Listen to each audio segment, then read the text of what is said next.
अगर आरजेडी और जेडीयू का विलय होती है तो सबसे ज़्यादा अगर किसी को फायदा होगा तो वो होगा आरजेडी को, क्योंकि बहुत बड़ी पार्टी के रूप में उभरेगी।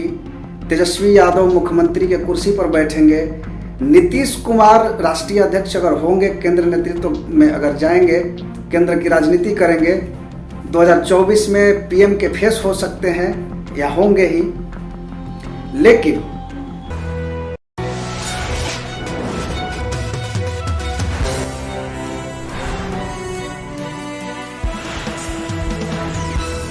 नमस्कार, मैं दीपक विशाल और आप देख रहे हैं बिग न्यूज़ 9।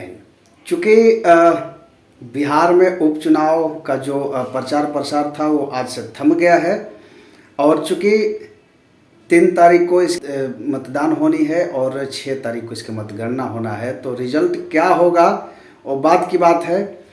फिलहाल आगे हम चर्चा करेंगे, चूँकि लगातार हम आपको अलग अलग मुद्दों पर आप बात करते आ रहे हैं और आज भी हम करेंगे।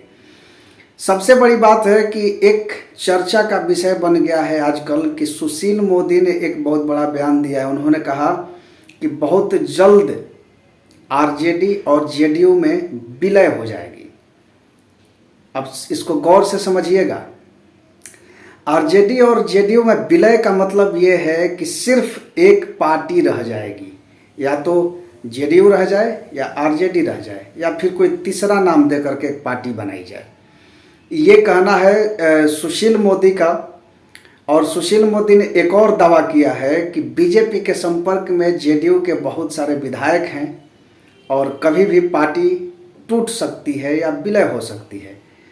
इन्हीं बात पर आज हम चर्चा करेंगे और समझेंगे कि क्या हो सकता है, क्या नहीं हो सकता है। देखिए, सुशील कुमार मोदी जो कह रहे हैं, एक वक्त के लिए ये मान लिया जाए कि जेडीयू और आरजेडी का विलय होना है।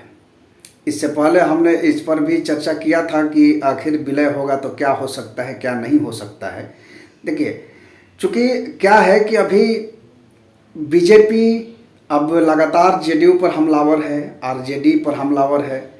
और एक बात जो सुशील मोदी ने कहा, ये सोचने लायक तो ज़रूर है कि बहुत सारे विधायक जो बीजेपी के संपर्क में कहे जा रहे हैं, वो उनका आशय ये था कि आखिर जो विधायक हैं उनको डर है, अभी जो सिटिंग एमएलए हैं उनको इस बात का डर है कि पता नहीं 2020 के जो माफ़ कीजिएगा 2025 के जो विधानसभा चुनाव होंगे, अगर महागठबंधन एक साथ चुनाव लड़ती है तो उनका टिकट कहीं कट नहीं जाए। क्योंकि जाहिर सी बात है कि जब महागठबंधन एक साथ लड़ेगी, जेडीयू आरजेडी एक साथ लड़ेगी, तो सीटों का बंटवारा जैसे होगा उसी अनुसार सीट मिलेंगी। तो बहुत सारे विधायकों का ये डर है कि कहीं उनका सीट, उनका टिकट न कट जाए। तो यही हवाला दे रहे हैं सुशील कुमार मोदी। लेकिन फिलहाल अगर हम बात करेंगे कि किस तरह की वातावरण है और क्यों इस तरह की बातें हो रही है।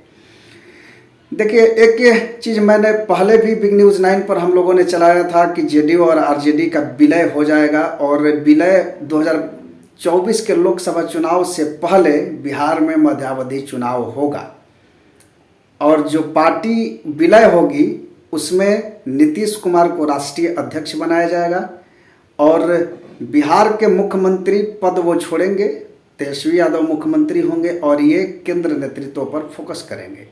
हालांकि अभी तक उसकी कोई सुगबुगाहट दिख नहीं रही है, लेकिन चूंकि सुशील मोदी ने ये बात छेड़ दिया है तो इस पर चर्चा करना जरूरी हो जाता है। होगा क्या? चूँकि नीतीश कुमार के अगर बात करें तो जेडीयू में नीतीश कुमार के बाद उस पार्टी को कंटिन्यूसली चलाने के लिए अगर नेता के रूप में देखा जाए तो उस तरह के लीडर मौजूद नहीं हैं। अभी तेजस्वी ने आरजेडी का कमान पूरी तरह से संभाल लिया है और चूँकि पार्टी के तमाम नेता उन पर भरोसा भी करने लगे हैं। अगर जेडीयू पार्टी और आरजेडी अगर एक साथ विलय करती है तो एक बहुत बड़ी पार्टी हो जाएगी। साथ ही साथ इसमें संभावना ये है कि नीतीश कुमार राष्ट्रीय अध्यक्ष के पद पर रहें और तेजस्वी यादव बिहार के मुख्यमंत्री बन जाए। हालांकि ये सब हमारे अपने विचार हैं, क्या होना है ये तो देखने की बात है। लेकिन सुशील कुमार मोदी जिस तरह से इस पर मुखर होकर बोल रहे हैं तो कहीं ना कहीं ये बातें अब लीक होनी शुरू हो गई है कि जेडीयू और आरजेडी का विलय होना है। अब इन तमाम चीज़ों में सोचने वाली ये बात है कि अभी जेडीयू के राष्ट्रीय अध्यक्ष का चुनाव भी होना है। फिलहाल ललन सिंह इसके अध्यक्ष हैं, लेकिन ये भी कयास लगाया जा रहा है कि ललन सिंह इस बार नहीं रहेंगे और नीतीश कुमार राष्ट्रीय अध्यक्ष बनेंगे। लेकिन अब क्या होगा ये भी देखने की बात है। अगर विलय होता है तो किसको फ़ायदा होगा, किसको नुकसान होगा, इस पर हम चर्चा करते हैं।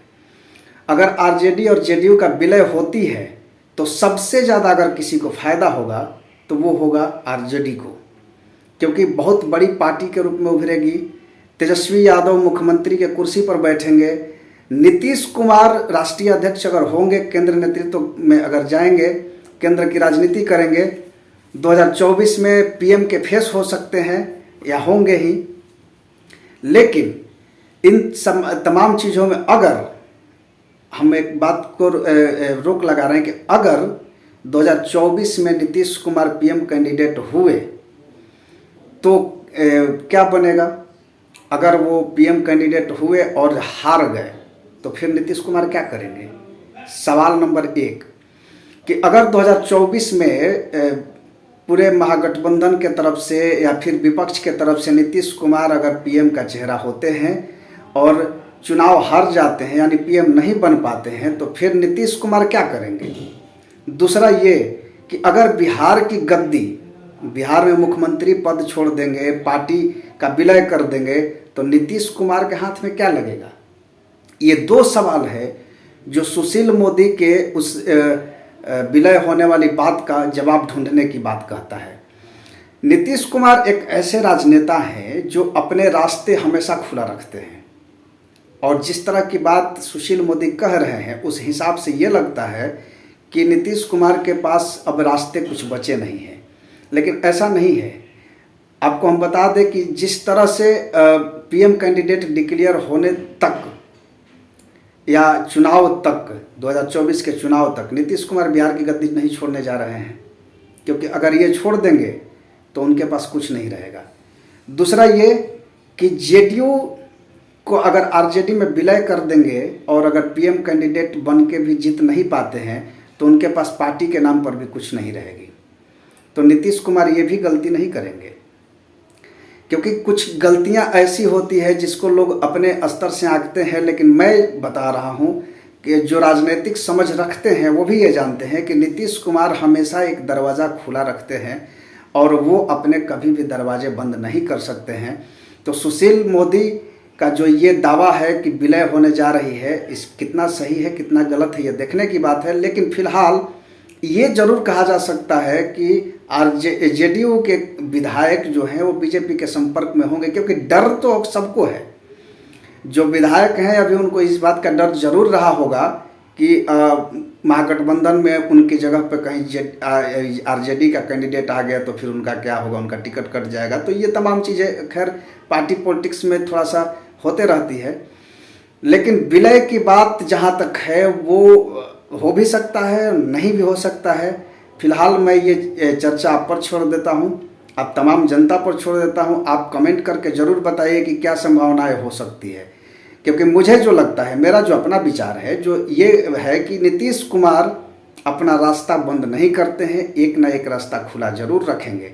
या तो वो पीएम कैंडिडेट बनने तक या चुनाव के परिणाम आने तक बिहार के मुख्यमंत्री बने रहेंगे, और अगर चुनाव परिणाम इनके हक में आता है यानी कि प्रधानमंत्री बन जाते हैं तो हो सकता है कि बिहार की तमाम चीज़ों को छोड़ के और ये केंद्र की राजनीति में लीन हो जाए और पार्टी का विलय भी हो जाए। लेकिन उससे पहले कोई ऐसी संभावनाएं दिख नहीं रही है, और अगर होती है तो फिर नीतीश कुमार के पास ऑप्शन बचेगा नहीं कुछ।